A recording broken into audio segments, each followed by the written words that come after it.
అందరికీ నమస్తే అండి ఫ్రెండ్స్. ఇప్పుడు మన వీడియో ఏమంటే డైట్ ఫుడ్ అయితే ఈ మధ్య కాలంలో స్టార్ట్ చేశానండి. అదేమేమి చేస్తున్నాను అనేది ఒకటి అంటే 1 by 1 మీ ముందుకు తీసుకొస్తాను. ఈరోజు అయితే చిరుధాన్యాలతో రొట్టి చేశానబ్బా. ఈ రొట్టి ఏ విధంగా చేశాను అనేది వీడియో మీ ముందుకు తీసుకొస్తాను. ఇప్పుడైతే రొట్టెలు అయితే 7 ఉన్నాయి. మేమైతే ఇక్కడ ఎంతమంది ఉన్నామా? 9 మంది ఉన్నాము. అంటే డైట్ ఫుడ్ అంటే తక్కువే ఉంటుంది కదా. నేను మా వారికి చేసుకుందామా హెప్ప అంటే ఇది కూడా ట్రయల్ అబ్బా, చేద్దామా హెప్పనని చేశాను. కాకపోతే ఏమంటే 7 రోట్లు వచ్చాయి కదా. ఇక్కడ మన వాళ్ళందరూ కూడా కూర్చున్నారు. అంటే అందరు నాకు అందుబాటులో ఉండే వాళ్ళంతా పిలిపించారు. అంటే అందరికి అందరం ఇస్తానా హెప్పనంటగా. ఇప్పుడైతే పిల్లి రొట్టి భాగం పెట్టినట్లు కాదు, అమ్మ రొట్టి భాగం పెట్టినట్లు పెడతానబ్బా. వేడిగా ఉన్నాయి, బాగా వేడిగా ఉన్నాయి. చేసే విధానం మీ ముందుకు తీసుకొస్తాను. ఇదేం వీడియో అమ్మా అనుకుంటారేమో, ట్రయల్ కాబట్టి అట్లే ఉంటుందబ్బా. ఇంక ఇక్కడ ఉన్నాయి తులసమ్మది. ఇంకా చూద్దాం, ఎవరన్నా ఇష్టమైతే బాగుందంటే తింటారు. అందరూ తినే చూసి చెప్తాం. దానికి కాంబినేషన్ కాకరకాయ గొజ్జు, గింజల పులుసు, అనప గింజల పులుసు.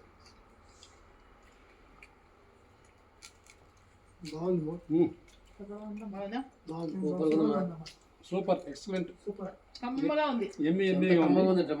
చాలా బాగుంది.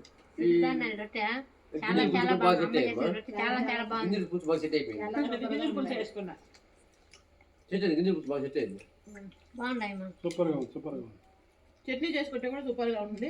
ప్రస్తుతానికి ఇంట్లో ఇదే ఉండే, దాన్ని తింటున్నాం అనమాట. తింటే మళ్ళీ అనవసరం లేదమ్మా, 2 తింటే చాలు కదా.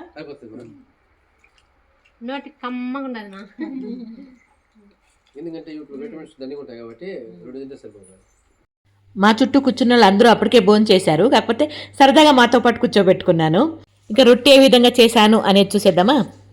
మిలెట్స్ పౌడరు, రాగి పిండి, వేరుశనగ గింజల పొడి, ఎర్రగడ్డ ముక్కలు, సన్నగా తరిగి పెట్టుకున్న పచ్చిమిర్చి, సన్నగా తరిగిన కొత్తిమీర, తగినంత ఉప్పు. ఇవన్నీ కూడా బాగా కలిసేటట్టుగా కలుపుకోవాలి. ఈ విధంగా కలిపిన తర్వాత కొద్దిగా నీళ్ళు పోసి అణుగ్గా కలుపుకోవాలండి. పిండి రొట్టి తట్టేదానికి చాలా బాగుంటుంది. అప్పుడు ఈ మొత్తం ఈ విధంగా బాగా కలిసేటట్టుగా కలిపేసి దాన్ని ముద్దలాగా చేసి పక్కన పెట్టేసి స్టవ్ వెలిగించుకున్నాను. ఇప్పుడు స్టవ్ వెలిగించి స్టవ్ మీద పెనం పెట్టుకున్నాను అనమాట. స్టీల్ ప్లేట్ బోర్లు వేసుకొని దాని మీద తడి కాటన్ క్లాత్ ఈ విధంగా వేసుకొని ఆ కలిపెట్టిన పిండిని చిన్న ముద్దలుగా చేసి చెయ్యి తడి చేసుకుంటూ మధ్యలో ఈ విధంగా రొట్టి తట్టుకోవాలండి. ఇప్పుడైతే పెనం వేడెక్కింది. పెనం మీద ఆయిల్ వేసుకొని మనం తట్టి పెట్టుకున్న రొట్టి చేతిలో తీసుకొని పెనం మీద వేసేయడమేనండి. మూత పెట్టేసి కాసేపు కాలిన తర్వాత ఈ రకంగా ఇంకో పక్క కూడా ఆయిల్ వేసుకొని సన్నని మంట మీద రొట్టె 2 పక్కల ద్వారగా కాల్చుకుంటే ఎంతో రుచికరమైన చిరుధాన్యాల రొట్టె రెడీ.